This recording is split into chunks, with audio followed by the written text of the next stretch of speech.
तो class 11th के students, आज चैप्टर काइनेमेटिक्स में स्टार्ट हो रहा है तुम्हारा टॉपिक सर्कुलर मोशन। तो सर्कुलर मोशन टॉपिक को देख लेना। और चैप्टर शुरू होने से पहले मैं कुछ चीज़ बता देता हूँ। चैप्टर में ये जो चैप्टर है सर्कुलर मोशन, ये क्लास 11th में आपको 3 बार पढ़ना है। ऑफिशियली 3 बार पढ़ना है, ना ऑफिशियली नहीं कि ऊपर ऊपर से। ऑफिशियली एक ही चीज़ आपको इस पूरे आपके 11th क्लास के करियर में 3 बार पढ़ना है। ध्यान से पढ़ना, टफ टॉपिक है। वेक्टर का सारा रूल का इस्तेमाल पड़ेगा। ट्रिग्नोमेट्री का जिन्होंने क्लास नहीं किया है, कम से कम इस चैप्टर में आपको ट्रिग्नोमेट्री का पहला लेक्चर मेरे प्लेलिस्ट से देखो तो मेरे प्लेलिस्ट पर, या फिर खुद से भी अगर देखो तो ट्रिगो का पहला लेक्चर आपका क्लियर होना चाहिए, जहां पर सर्कुलर मोशन में, सर्कुलर पाथ में ट्रिग्नोमेट्री कैसे लगता है ये आपको मालूम होना चाहिए, नहीं तो आपको दिक्कत होगा। वेक्टर का रूल का काम पड़ेगा। और circular motion, motion in a straight line, नाम से ही तो पता चल रहा है। अभी तक पढ़े थे motion in a straight line, ये तो नहीं है स्ट्रेट लाइन, साफ ही पता चल रहा है ना। तो इसको आप लोग ध्यान से पढ़ेंगे। इसको जो पहला टॉपिक हमें पढ़ना है वो है हमारा एंगुलर डिस्प्लेसमेंट। एंगुलर डिस्प्लेसमेंट का मीनिंग आप लोग देख लेंगे। ऐसे तो आप लोग में से कुछ लोग 9th में भी पढ़े हैं, कुछ लोग समझ भी रहे हैं। एंगुलर डिस्प्लेसमेंट, मान लो ये एक सर्कुलर पाथ है, बॉडी ए पोजीशन पर है और ए से एंटी क्लॉकवाइज डायरेक्शन में होते होते बी पॉइंट पर पहुंच गया, ऐसे ही चल रहा है और ए से बी पर पहुंच गया सर्कुलर मोशन पर, ठीक है। तो ये जो सेंटर के साथ इसको अगर ज्वाइन करते हो, सेंटर के साथ इसका रेडियस को अगर ज्वाइन करते हो, यहां से यहां पहुंचते समय सेंटर के साथ एंगल जो स्वीप आउट होके आ रहा है, उस एंगल को ही हम लोग एंगुलर डिस्प्लेसमेंट कहेंगे, ठीक है। अगर सिंपल भाषा में बात करें तो ए से बी डिस्टेंस ट्रेवल, इनिशियल से फाइनल तक का जो शॉर्टेस्ट डिस्टेंस बनाते थे वो इसका डिस्प्लेसमेंट। लेकिन सर्कुलर पाथ पे ए से बी पर गया, सेंटर पर जो एंगल स्वीप करते हुए चला गया, that angle is known as angular displacement. तो पहले डेफिनेशन लिख लेंगे। Angular displacement of an object in a given time interval may be defined as the angle which its position vector, मतलब ये जो रेडियस है इसको अगर वेक्टर कंसीडर करते हो, radius position vector sweeps out, ये जो एंगल है इन दैट टाइम इंटरवल। जैसे मोशन चैप्टर में आपको लगातार बताया जा रहा है 9th क्लास में, कुछ भी होने के लिए पैसेज ऑफ टाइम का होना जरूरी है। जैसे उसी टाइम पर इधर और उसी टाइम पर इधर हो गया तो फिर काम फेल कर जाएगा। फिर कुछ टाइम होना चाहिए। टाइम के साथ अगर बॉडी ए पॉइंट से बी पॉइंट पर आया तो सेंटर पर जो एंगल स्वीप करते हुए आया, उस एंगल को ही हम लोग एंगुलर डिस्प्लेसमेंट कहते हैं, ठीक है। तो बच्चों इसमें थीटा के बारे में तो जान गए। अब इस थीटा का कैलकुलेशन आप लोग मैथ्स में पढ़े होंगे, नहीं पढ़े हो तो पढ़ लो, क्योंकि अब थोड़ी मैथ्स का सारा क्वेश्चन इसमें करवाना शुरू हो जाएगा। आप तो फिजिक्स के क्लास में है ना, मैथ्स के क्लास में पढ़े होंगे। अगर ये लेंथ ऑफ आर्क है, जो कि मैं भी मिटा दूंगा क्योंकि फिजिक्स में लेंथ ऑफ आर्क कुछ नहीं होता, ये सब वेक्टर बन जाएगा अभी। तो जैसे मैथ्स के क्लास के हिसाब से समझाया जाएगा। अगर ये लेंथ ऑफ आर्क है, ये अगर रेडियस है, तो मैथ्स में क्या, फिजिक्स में भी हम लोग शायद एक तो पैरेलैक्स मेथड वगैरह में भी पढ़ाया हो। पैरेलैक्स मेथड जहाँ पे पढ़ाया हूँ वहाँ पर भी बताया हूँ, आप लोगों को मालूम होगा। थीटा जो होता है वो L/R होता है, बट ये जो थीटा अपन निकालते हैं L/R के रेशियो से, वो डिग्री में नहीं आता है, वो रेडियन में आता है। रेडियन और डिग्री के बीच का कनेक्शन आपको क्लियर होना चाहिए। मैथ्स के क्लास में देखो, फिजिक्स के क्लास में नहीं बताएगा टीचर। मेरा लेक्चर में देखो, 11th क्लास का प्लेलिस्ट में मैथ्स का पहला चैप्टर ट्रिग्नोमेट्री ही है, उसमें ये सब डिटेल्स में बताया हुआ, क्यों है, क्या है, किस लिए है, कब है। अभी डायरेक्ट इस्तेमाल कर लेंगे। हर पाई रेडियन में 180 डिग्री होता है, 2 पाई रेडियन में 360 डिग्री होता है। इसका स्टैंडर्ड इंटरनेशनल यूनिट, किसका स्टैंडर्ड इंटरनेशनल यूनिट? मैथ्स के भाषा में केवल एंगल बोल देते हैं, फिजिक्स में अभी एंगल नहीं, angular displacement the standard international unit. Standard international unit इसका रेडियन है। बट अगर डायमेंशन के बारे में बात करेंगे, डायमेंशन हम लोग पढ़े हैं, डायमेंशन हम लोग पढ़ चुके हैं। डायमेंशन इसका क्या हो जाएगा, L का भी L और रेडियस का भी L, तो ये जो है वो डायमेंशन लेस हो जाएगा। आप लोगों के स्कूल एग्जामिनेशन से लेकर के नीट वगैरह के परीक्षा में भी ये क्वेश्चन कई बार पूछा जा चुका है। ऐसा फिजिकल क्वांटिटी जो कि डायमेंशन लेस हो बट यूनिट हो, उसका एग्जाम्पल होगा एंगुलर डिस्प्लेसमेंट, ठीक है। तो इसको हम लोग लिख करके रखेंगे। अब ये जो चीज मैं यहाँ पर बताऊंगा, इसको आप लोगों को इस पूरे चैप्टर में याद करके रखना है, पूरे चैप्टर में याद करके रखना है। एंगुलर डिस्प्लेसमेंट अगर फाइनाइट हो, फाइनाइट, अगर बड़ा एंगुलर डिस्प्लेसमेंट हो, एंगुलर डिस्प्लेसमेंट अगर बड़ा हो तो वो वेक्टर एडिशन के रूल्स को फॉलो नहीं करता है। इस वजह से फाइनाइट एंगुलर डिस्प्लेसमेंट जो होता है वो स्केलर क्वांटिटी होता है, जबकि बिल्कुल इनफाइनाइटली स्मॉल डिस्प्लेसमेंट अगर कंसीडर करते हो, infinitely small angular displacement consider करते हो, तब जो ये जो डी थीटा है, थीटा नहीं डी थीटा, वो वेक्टर एडिशन के रूल को फॉलो करता है, जिस वजह से उसको हम लोग वेक्टर क्वांटिटी कहते हैं। ठीक है, ये मैं आपको एक्सप्लेन कर देता हूं, उसके लिए आप लोग इसको पहले लिख लोगे। और वेक्टर एडिशन का एक बड़ा फेमस कम्यूटेटिव लॉ है, आप लोग पढ़े होंगे वेक्टर में, ए वेक्टर प्लस बी वेक्टर जो होता है वो बी वेक्टर प्लस ए वेक्टर के बराबर होता है। तो जो दो अगर वेक्टर होगा वही इस रूल को फॉलो करेगा, वेक्टर नहीं होगा तो ये रूल को फॉलो नहीं करेगा, है ना। तो इसको आप लोग अपना अपना पेन निकाल लीजिए, इसको समझने के लिए अपने सामने पेन निकाल लीजिए। दो पेन अगर लाए हो तो आपस में पेन निकाल लो, आप एक दूसरे का छीन करके नहीं, अपना अपना पेन निकालो। दो पेन अपना अपना निकाल लो, अपना दो पेन निकाल लो, अपने सामने रख लो, ऐसे अपने सामने ऐसे दो पेन रख लो। ठीक है, अपने अपने सामने रख करके देख लो, थोड़ा दूरी बना करके रखना। इसको एक वेक्टर कंसीडर करना है। ठीक है, मतलब एंगुलर डिस्प्लेसमेंट वाला ये थीटा 1 ले सकते हो, दो एंगुलर डिस्प्लेसमेंट, और ये जो ब्लू वाला से लिए हैं ये दूसरा एंगुलर डिस्प्लेसमेंट है। ठीक है, हमें चेक करना है कि एंगुलर डिस्प्लेसमेंट इस commutative law of vector addition को फॉलो करता है या नहीं फॉलो करता है, ये चेक करना है। ठीक है, तो पहले हम लोग को क्या लिखवाएंगे, फाइनाइट एंगुलर डिस्प्लेसमेंट। तो ये दो है एंगुलर डिस्प्लेसमेंट। अभी आप क्या देखें, एंगुलर डिस्प्लेसमेंट इस तरह से, मतलब एंगल स्वीप आउट करना है, तो तुम दो अपने तरफ से फिक्स कर लो, नहीं तो जो मैं बता रहा हूं वही फिक्स कर लो। एक एंगल ऐसा सामने से स्वर्ल करता हुआ लेना और एक एंगल ऐसा ऊपर आते हुए लेना। ठीक है, एक एंगल ऐसे सामने वाला, एक एंगल ऐसे ऊपर वाला, यही डिसाइड करके रख लो। ठीक है, क्लियर है, अभी आ जाएगा। क्लियर नहीं है तो क्लियर करो, नहीं आया तो मेरे को फोन करके किसी तरह से क्लियर करो, नहीं तो तुम्हारा ये चैप्टर अटकेगा, मेरा थोड़ी अटकेगा, मेरा क्लियर है, तुम फंस जाओगे। ठीक, तो ये दो है, पहले फाइनाइट एंगुलर डिस्प्लेसमेंट। तो इस पेन को इसको पहले फाइनाइट एंगुलर डिस्प्लेसमेंट, दोनों अभी दोनों वेक्टर पैरेलल है अभी। ठीक है, इसको ऐसे पूरा घुमाए इस तरह से। ठीक, एक एंगल घुमा लिए और दूसरा एंगल ऐसे सीधा घुमा लिए, तो ये कहाँ पहुंच गया, ये ऊपर आ गया। ए वेक्टर प्लस बी वेक्टर कर लिए, अब बी वेक्टर प्लस ए वेक्टर करना है। पहले कहाँ घुमाए थे, पहले गोल घुमाए थे, फिर सीधा, इसको पहले सीधा घुमाओ और फिर गोल घुमाओ। तो ये दोनों वेक्टर देखो कैसे हो गए, ये दोनों वेक्टर अब आपस में पैरेलल नहीं है। दो वेक्टर अगर पैरेलल नहीं है तो उसका मैग्नीट्यूड बराबर नहीं होगा, डायरेक्शन बराबर नहीं होगा, तो वो वेक्टर एडिशन के रूल को फॉलो नहीं कर रहा है। कब, जब फाइनाइट एंगुलर डिस्प्लेसमेंट पे ए वेक्टर प्लस बी वेक्टर करके देखे तब। आ रहा है समझ में, खुद से भी करके देख लेना। अब करते हैं छोटा सा एंगुलर डिस्प्लेसमेंट करके चेक करते हैं। अभी भी ये दोनों वेक्टर हमारे सामने है, अभी भी ये दोनों वेक्टर पैरेलल है, और करना है, पहले क्या करना था, पहले घुमाना था, पर पूरा नहीं, थोड़ा सा घुमाए, स्मॉल एंगुलर डिस्प्लेसमेंट, और फिर ऐसे थोड़ा सा ऊपर कर लिए। इसको क्या करना है, अब थोड़ा सा ऊपर कर लिए, फिर थोड़ा सा घुमा दिया। अब आप देखेंगे दोनों पैरेलल ही आ गया, समझ में आ रहा है। मतलब अब ये वेक्टर एडिशन ए वेक्टर प्लस बी वेक्टर बराबर बी वेक्टर प्लस ए वेक्टर वाले रूल को फॉलो कर रहा है। फॉलो कर रहा है तो ये वेक्टर हुआ, जब फॉलो नहीं कर रहा था तो वो स्केलर था। क्लियर कट हिसाब किताब लगा करके रखना। एंगुलर डिस्प्लेसमेंट अगर बड़ा होगा, फाइनाइट होगा, तो वो स्केलर क्वांटिटी है। इनफाइनाइटली स्मॉल एंगुलर डिस्प्लेसमेंट एक वेक्टर क्वांटिटी होगा। ठीक है, और मुश्किल तो जैसे जैसे वेक्टर आता है वैसे तो मुश्किल बढ़ते रहता है। ऐसा नहीं कि आप एक टॉपिक समझ गए खुश हो गए, दिक्कत तो यही है, अगर ये वेक्टर हो गया तो अब इसमें वेक्टर एडिशन का सारा रूल लगेगा। पहला रूल तो यही लगेगा, इसका डायरेक्शन कहाँ पर होगा ये अभी तुमको मेरे को बताना पड़ेगा। तो पहले हम लोग उसके बारे में देखेंगे। पहले तो कंफर्म कर लिए कि ये वेक्टर है कि स्केलर है, और अगर वेक्टर है तो इसका डायरेक्शन कहाँ होगा अभी ये भी पता लगाना पड़ेगा। ठीक है, तो अब इसमें अभी थोड़ी देर पहले हम लोग क्लियर कर लिए बच्चों की डी थीटा क्या है। डी थीटा एक वेक्टर क्वांटिटी है, वो कंफर्म हो गया सबका।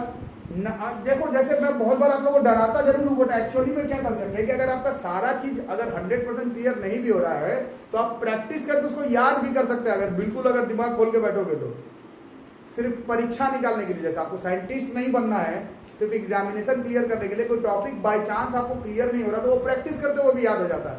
पर छोड़े हो रहोगे कि अरे ये तो 11th में 12th में इसका कोई काम नहीं, क्यों पढ़ेंगे, तो फिर आप ही को दिक्कत होगा, है ना। अभी जैसा अगर समझ गए आप लोग कि डी थीटा कैसा क्वांटिटी है, वेक्टर क्वांटिटी है, वेक्टर समझ गए तो उसका डायरेक्शन बताना पड़ेगा। डायरेक्शन बताने के लिए इसमें हम लोग कौन सा रूल का इस्तेमाल करेंगे, we will use Maxwell's right hand thumb rule. उसके लिए एक डायग्राम बना लोगे, ये सर्कुलर मोशन है, बॉडी मान लो कि चल रहा है एंटी क्लॉकवाइज डायरेक्शन में, ऐसे मान लो, और ये ए से ए डैश एकदम small infinitely small angular displacement D theta, जितना बड़ा मैं बनाऊं उतना भी नहीं, और छोटा होगा, बट बोर्ड में तो इतना बनाना पड़ेगा कम से कम। अब हम लोग क्या कंफर्म कर चुके हैं कि एक वेक्टर क्वांटिटी है, वेक्टर है तो उसका डायरेक्शन पता लगाना पड़ेगा। डायरेक्शन पता लगाने के लिए इस्तेमाल करेंगे Maxwell's right hand thumb rule. 10th class में आप लोगों को पढ़ाया गया था Maxwell's right hand thumb rule magnetics में। अब अपने दिमाग से उसको निकाल देना। Maxwell's right hand thumb rule कोई ऐसा रूल नहीं है जिसका सिर्फ हम लोग मैग्नेटिक्स में इस्तेमाल करते हैं, ऐसा कोई बात नहीं है।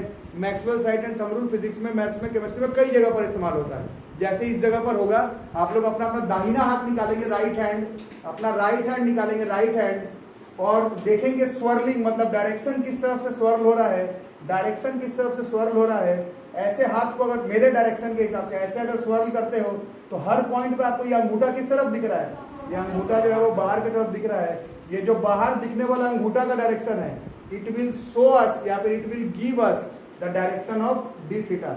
अब मेरे लिए तो ऐसे बनाना पॉसिबल नहीं है, सेंटर को मेरे लिए ऐसे बनाना पॉसिबल नहीं, इसलिए मैंने ऐसे बनाया है। बट ये तुम लोग समझ लेना, जैसे तुम अगर सर्कल देख रहे हो तो उससे अलग प्लेन पर आएगा। जैसे तुम एक्स वाई पर हो तो ऐसे बाहर वाला दूसरा प्लेन हो गया ना, वैसे ही 3 डायमेंशनल, इसलिए मैं जेड जेड ड्राइस बनाया हूँ, ऐसे बाहर की तरफ आ रहा है। अब मेरे लिए बाहर की तरफ बनाना संभव नहीं तो मैं ऐसे दिखा दिया, ठीक है। ऐसा एंटी क्लॉकवाइज में, क्लॉकवाइज में करोगे तो किस तरफ से होगा, ऐसे हाथ को रोलिंग करोगे, ऐसे नीचे अंदर की तरफ जाते हुए होगा, ठीक है। तो बोलने का मतलब यह है कि इसमें हम लोग याद नहीं करेंगे, इसमें हम लोग कंसेप्ट लगाएंगे। डी थीटा का डायरेक्शन पता लगाने के लिए we will use Maxwell's right hand thumb rule. याद रहेगा, इतना चीज सीखना एंगुलर डिस्प्लेसमेंट में,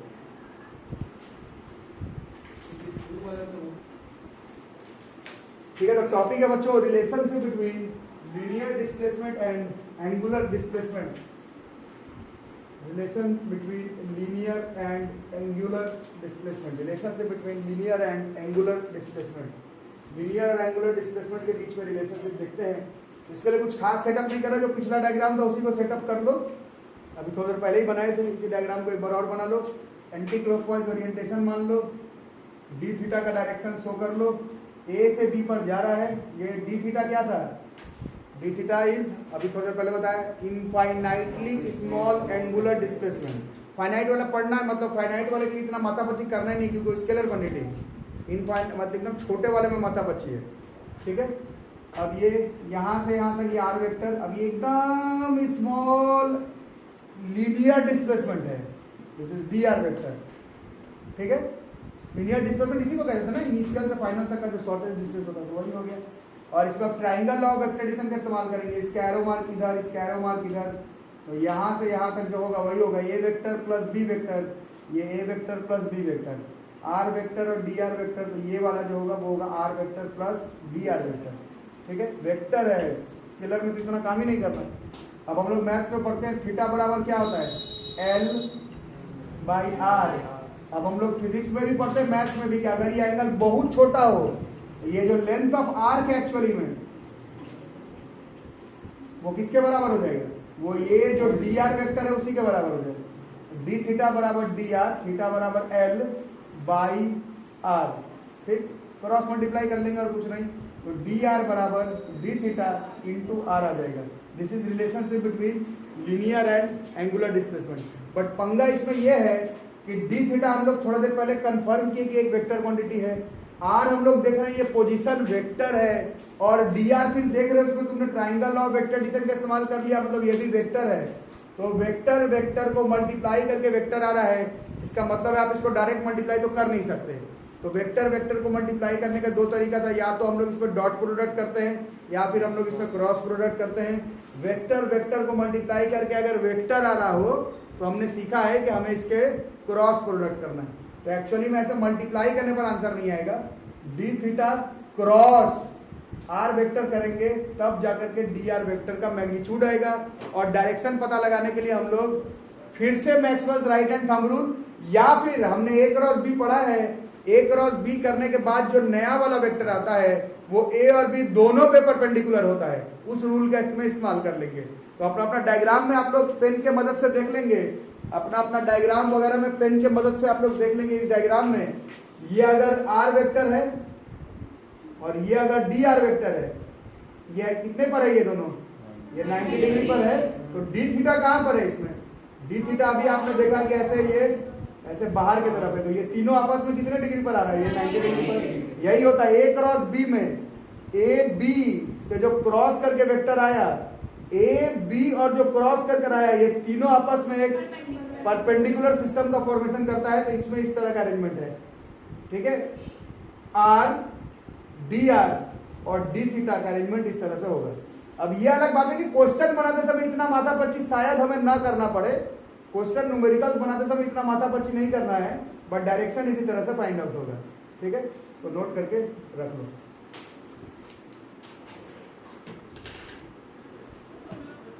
तो 9th क्लास से आप लोग पढ़ रहे हैं, जहां पर वर्ड दिखा डिस्प्लेसमेंट वहां पर वर्ड दिखेगा वेलोसिटी। तो अभी अगर आपको 16 मिनट के वीडियो में अगर पता चला एंगुलर डिस्प्लेसमेंट, तो उसके साथ साथ एंगुलर वेलोसिटी भी आएगा।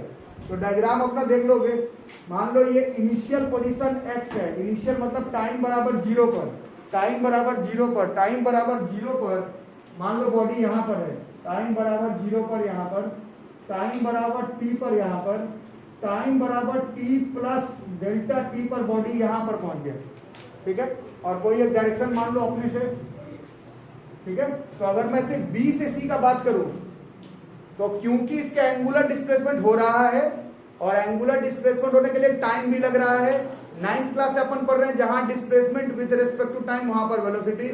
तो displacement by time velocity, distance by time speed, angular displacement by time taken will be angular velocity. So here we will introduce a new word. This is angular velocity, and as you have studied in class 11, there is no word such as velocity, there is no word such as speed, there is no word such as angular velocity. Velocity can be only of two types, either it will be average angular velocity or it will be instantaneous angular velocity. सिर्फ angular में नहीं, सिर्फ speed में भी यही concept है, सिर्फ velocity में भी यही कॉन्सेप्ट है, वीडियोस में पहले बताया हुआ। तो अगर हम लोग एवरेज वाला एंगुलर वेलोसिटी निकाले एवरेज में, तो कैसे आएगा, फाइनल डिस्प्लेसमेंट कितना हुआ, थीटा से और आगे बढ़े हैं, theta plus delta theta, this final angular displacement minus B से सी देख रहे हैं, तो शुरुआत का एंगुलर डिस्प्लेसमेंट कितना था, थीटा, ठीक है। बाय टाइम टेकन कितना हुआ, बाद में लगा टी प्लस डेल्टा टी, पहले लगा हुआ था टी, तो ये कितना हो गया, थीटा थीटा कट गया, delta theta by delta T. जैसे 9th में पढ़े, 11th में पढ़े डिस्प्लेसमेंट बाय टाइम वेलोसिटी, वैसे ही change in angular displacement with respect to time, it will be angular velocity but it will be average angular velocity. This is average angular velocity, and here you have considered a finite angular displacement. और just अभी हमने 10 minute पहले पढ़ा कि finite angular displacement कैसा quantity था, scalar. तो एक स्केलर को टाइम से डिवाइड कर दो तो वेक्टर थोड़ी हो जाएगा। इसका मतलब है कि ये जो एवरेज वाला एंगुलर वेलोसिटी निकाल रहे हैं हम लोग, वो कैसा क्वांटिटी है, वो स्केलर क्वांटिटी है। लेकिन अगर instantaneous rate of change of angular displacement with respect to time निकालोगे, तो जो वेलोसिटी आ जाएगा वो कौन सा वेलोसिटी आ जाएगा, वो इंस्टेंटेनियस एंगुलर वेलोसिटी आ जाएगा। और क्योंकि इधर वाला जो ये डी थीटा है, ये अभी आप पिछले 16 मिनट से एक ही चीज पढ़ रहे हैं कि ये वेक्टर है, इसको टाइम से जब डिवाइड मारेंगे तो इंस्टेंटेनियस वाला जो एंगुलर वेलोसिटी है ये एक वेक्टर क्वांटिटी है, एवरेज वाला एंगुलर वेलोसिटी जो है वो स्केलर क्वांटिटी है। बाकी यूनिट के बारे में बात करेंगे तो ऊपर डिस्प्लेसमेंट, एंगुलर डिस्प्लेसमेंट रेडियन पर सेकंड, ये इसका स्टैंडर्ड इंटरनेशनल यूनिट हो गया, ठीक है। यूनिट का अगर मतलब ये स्टैंडर्ड इंटरनेशनल यूनिट है। और डायमेंशन का बात करेंगे तो ऊपर वाला डायमेंशन लेस था, नीचे का एक टाइम तो वैसे m not l not t पर पावर -1 यूनिट है, डायमेंशन है। एवरेज वाला स्केलर क्वांटिटी है, इंस्टेंटेनियस वाला वेक्टर क्वांटिटी है। तो थोड़ा सा हमें तकलीफ ये होगा, ये वेक्टर है तो फिर अब इसका डायरेक्शन कैसे निकालोगे, कहाँ निकालोगे, ये भी पता लगाना पड़ेगा। स्केलर में झमेला नहीं है।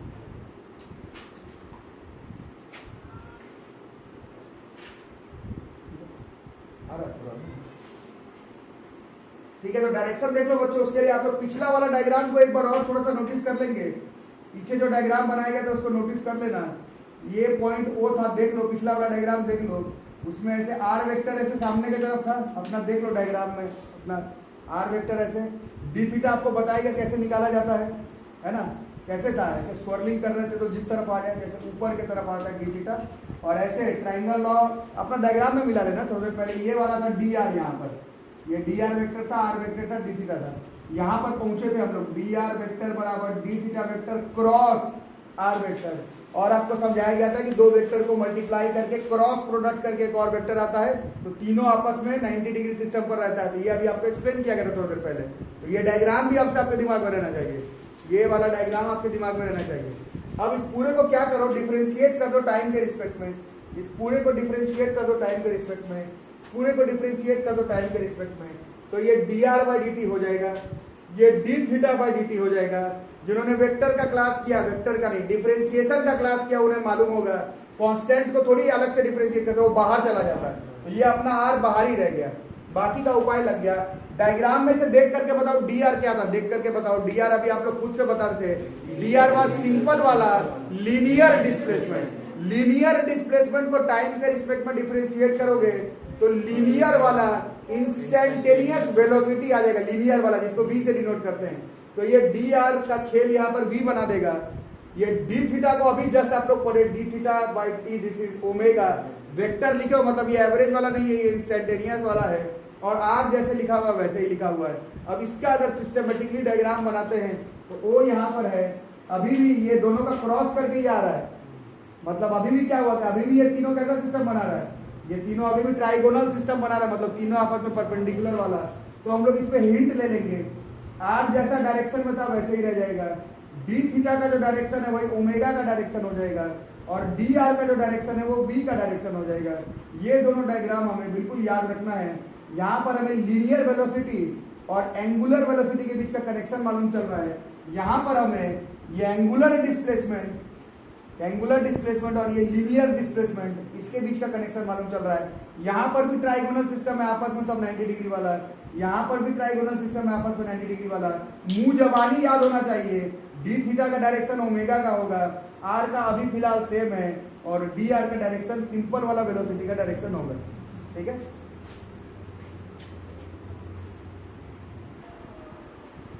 ठीक है बच्चों, तो दिमाग घूम गया होगा। ऐसे तो टॉपिक आप लोग समझ रहे हैं कि सर्कुलर मोशन में एंगुलर डिस्प्लेसमेंट, एंगुलर वेलोसिटी के बाद जो नेक्स्ट टॉपिक है वो एक्सेलरेशन आएगा। नोट के हिसाब से तो सबको हमें एक ही साथ पढ़ा देना था, बट बहुत भारी मुसीबत है, ओवरफ्लो कर जाएगा। इसलिए आप लोग आज मेक श्योर करें कि आप लोग एंगुलर डिस्प्लेसमेंट और एंगुलर वेलोसिटी का पहले डायरेक्शन वगैरह फॉर्मूला समझ लें। एक क्लास और में हमारा सर्कुलर मोशन का काइनेमेटिक्स खत्म हो जाएगा। तो तब तक अपना नोट्स बनाओ, मिलेंगे अगले क्लास में। तब तक के लिए थैंक यू।